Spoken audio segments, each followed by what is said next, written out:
A lot going on in the National Football League, and who better to talk NFL football than Gary Myers from the New York Daily News. Long-time columnist, been reading Gary Myers for I don't know how long. A long time, Gary. Good morning and welcome to Big Board Sports. Roger, don't make me feel too old now, okay? I know. Well, I'm old too, so I'm trying to, let's both feel old together. How about that? Because I got a birthday coming up, and I do feel old. Hey, Gary, before I get to the Brady versus Manning, and the book that you have out, what are your thoughts about Tom Brady missing 4 games? We're 3 in, and this New England Patriots team is undefeated. Does that surprise you? Yeah, I thought the game they would lose would be the opener on that Sunday night in Arizona.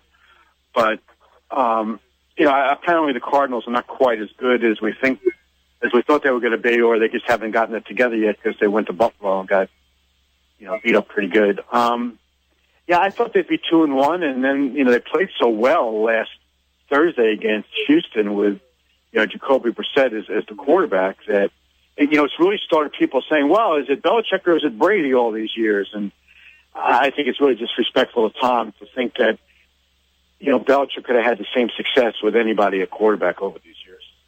Yeah, no question. And, Belichick just gets it done almost no matter who they throw in there under center. They're winning football games. They'll try to do one more against the Bills here. And then you bring back Tom Brady. How about the performance? Speaking of quarterbacks, it just popped into my mind that this Ryan Fitzpatrick and the Jets, 6 interceptions on Sunday. What do you make of that performance? And I guess now we know why there wasn't a team out there that wanted to sign Fitzpatrick to a long-term deal, because you see the really good some weeks, and then other weeks you see, well, maybe not 6 interceptions, but you see him throw to the wrong team.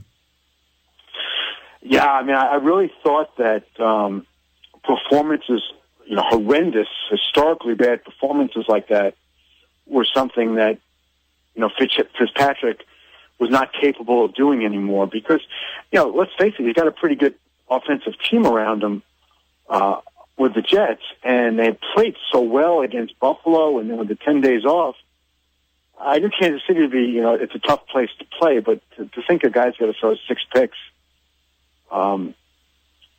you're right. This is why the contract stalemate with the Jets took the entire off season.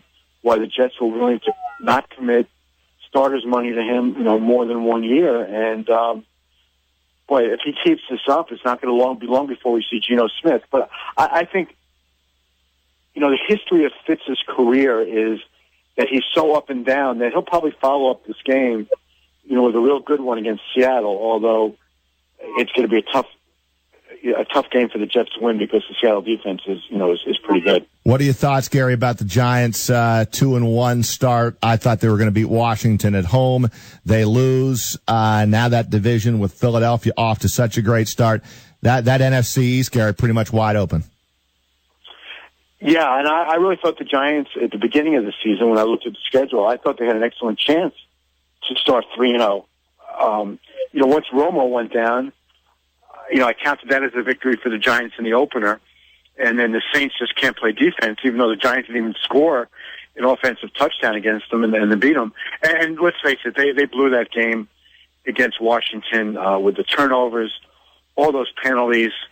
And then, even so, with 1:50 to go and Eli needing, whatever it was, about 50 yards or so to get into field goal range, I really thought they were going to win that game. And maybe we all misgauge exactly where the Giants are right now. And we have to remember they've had 4 straight years of not making the playoffs and 3 straight years with a losing record, that it's just not going to happen overnight for them. We're talking with Gary Myers, author, Brady versus Manning, the untold story of the rivalry that transformed the NFL. I want to get into that. But one more from me, and that is the Bills as we go around our regional teams of interest.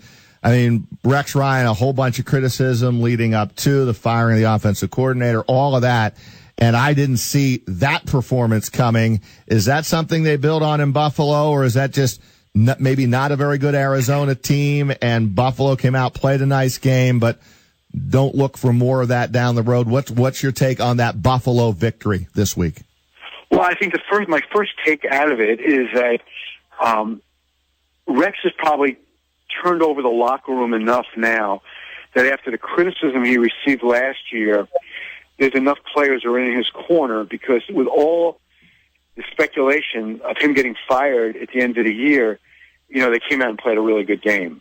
And they played hard for him. And that doesn't happen if you want to see a coach get fired. So I think that's the first positive I take out of it, is that the players had his back in one of the bigger games of his coaching career. I actually did pick, and my picks are usually terrible, but I did pick the Bills to win that game.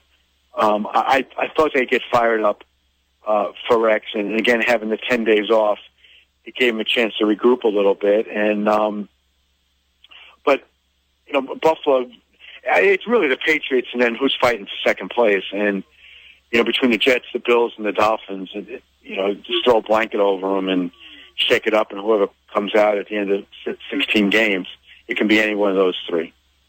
We're talking with Gary Myers, the author of Brady vs. Manning, the untold story of the rivalry that transformed the NFL. Gary, this is Zach By hanging out in studio with Roger. I have to ask you about this book. You've added on to this book an addition that kind of brings everyone up to speed.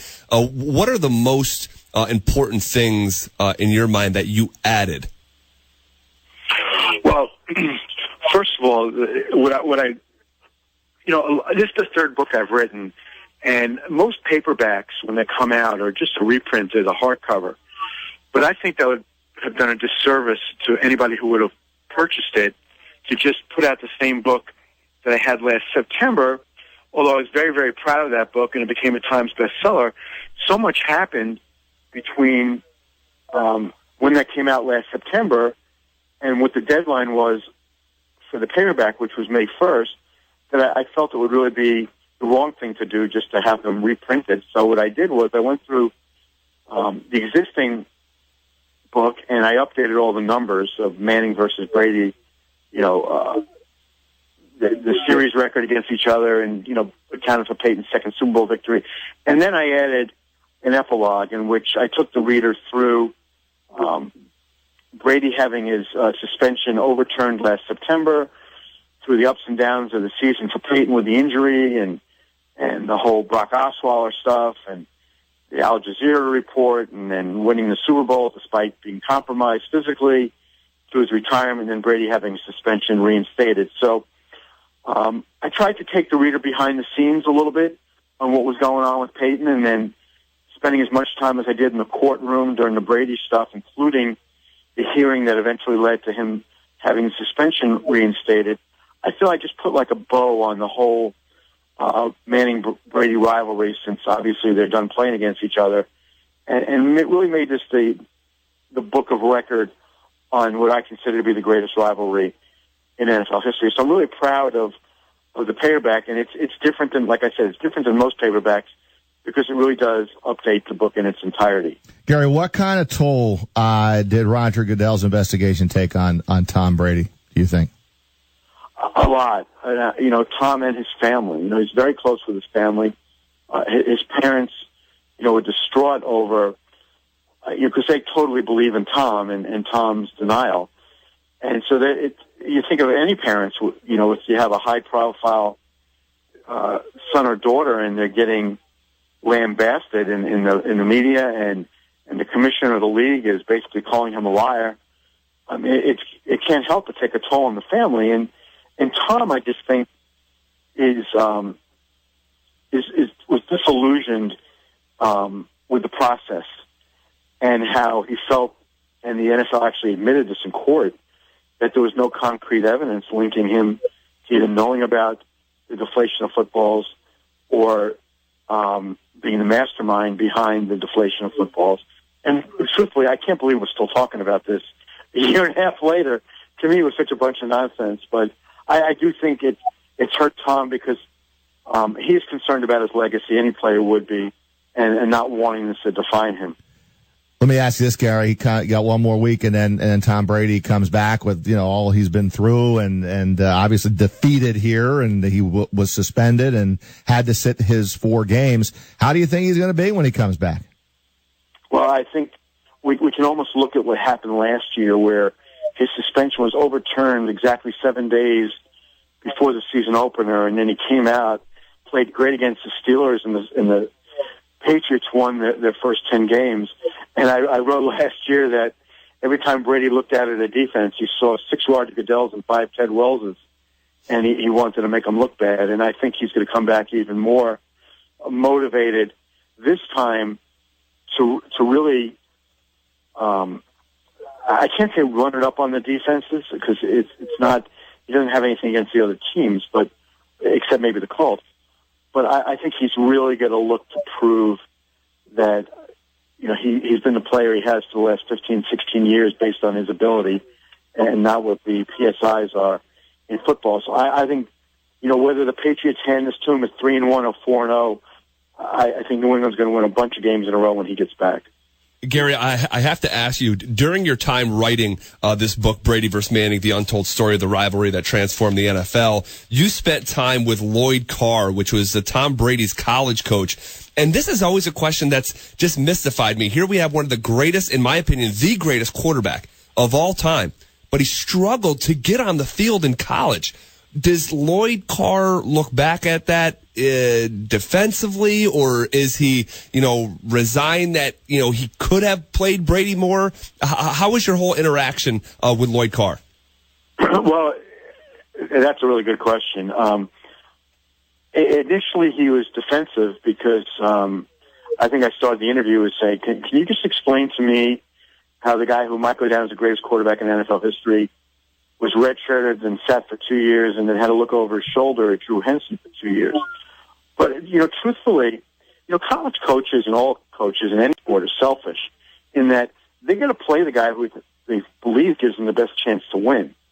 So when he explained to me what happened year by year with Tom, it made sense from the standpoint that if Tom had gone out in practice and shown him the things that would have convinced Carr that Tom deserved to be on the field, he would have played him. I mean, he didn't have anything personal against Tom. And, Brady, wound up being 20-5 in his last 2 years when he started. Now, Carr jerked him around a bunch, by putting Henson in, but, Tom played really well when he got a chance to play. But you have to almost account for the fact that he got better over the years, and he's certainly a much different player with the Patriots than he was at Michigan, and the struggles that Tom went through at Michigan really helped turn him into the player that he is today because he takes nothing for granted. But, Carr is proud of what Tom did, what Tom has accomplished in the NFL. But, again, if he really felt he was the best player, I think he would have played him. But you also have to remember that 1997, the year before Tom took over as a starter, Michigan won the national championship with Brian Griese. So it's not like they were, 4-7 or 5-6 and not making any bowl games. They won a national championship with a guy who went on, to be a decent NFL player. Certainly not anywhere near what Brady is. That goes without saying. But Brian Griese was a pretty good college player who had to earn his way onto the field just like Tom did. I think he was a walk-on at Michigan initially. And he won a national championship, so it's really kind of hard to argue with that part. The thing that I thought he did wrong by Tom was, in his desire to keep Drew Henson happy so he wouldn't go play baseball full-time with the Yankees, he did it at Brady's expense over the last 2 years by inserting Henson at kind of weird times. It's a great read, Brady vs. Manning, The Untold Story of the Rivalry That Transformed the NFL. The author is Gary Myers, also phenomenal columnist and writer for the New York Daily News. And Gary, always appreciate a few minutes of your time here on Big Board Sports. Well, thanks for having me on, Roger, and have a great day. Stay young, my friend. I'm going to try. Gary Myers, been at it for a really long time.